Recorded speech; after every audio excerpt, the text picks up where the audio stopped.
पहलगाम में आतंकी हमले के बाद पाकिस्तान में बने आतंकी ठिकानों को ध्वस्त करने के लिए भारत ने ऑपरेशन सिंदूर लॉन्च किया था।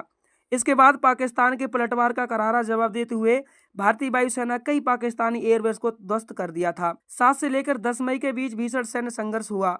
ऑपरेशन सिंदूर के बाद भारत ने कई बड़े फैसले लिए हैं और अपनी सैन्य ताकत को कई गुना बढ़ाने के लिए एक साथ कई प्रोजेक्ट शुरू कर दिए हैं। तीनों सेनाओं की युद्ध क्षमता बढ़ाने के लिए भारत हथियारों के आधुनिकीकरण पर काम कर रहा है। भारत ने कुछ हथियार देश में ही बनाने का भी फैसला किया है, तो कुछ बाहर से खरीदे भी जाएंगे। भारत का सबसे बड़ा फैसला 5वीं पीढ़ी के लड़ाकू विमान बनाने को लेकर आया है। भारत ने एडवांस मीडियम कॉम्बैक्ट एयरक्राफ्ट बनाने के लिए एक महत्वाकांक्षी परियोजना शुरू कर दी है। भारत का एम का एक स्टील फाइटर जेट होगा, जो इसे साल 2035 तक वायुसेना में शामिल करने की योजना भी है। भारत के झड़प के बाद पाकिस्तान भी चीन से 5वीं पीढ़ी के स्टील लड़ाकू विमान पाने की कोशिश कर रहा है। ऐसे में भारत को भी वायुसेना को मजबूत करने की जरूरत महसूस हुई है। भारत स्वदेशी हाइपरसोनिक मिसाइल पर भी काम तेजी से कर रहा है। Bharat BrahMos supersonic cruise missile का एडवांस वर्जन भी बना रहा है। भारत ने कलाम सीरीज की अगली मिसाइल K6 का काम लगभग पूरा कर लिया है। K6 पनडुब्बी से दागे जाने वाली एक स्वदेशी हाइपरसोनिक बैलिस्टिक मिसाइल है, जिसकी रेंज लगभग 8000 किलोमीटर होगी। भारत अपने multi barrel rocket launcher Pinaka का आधुनिक वर्जन बना रहा है।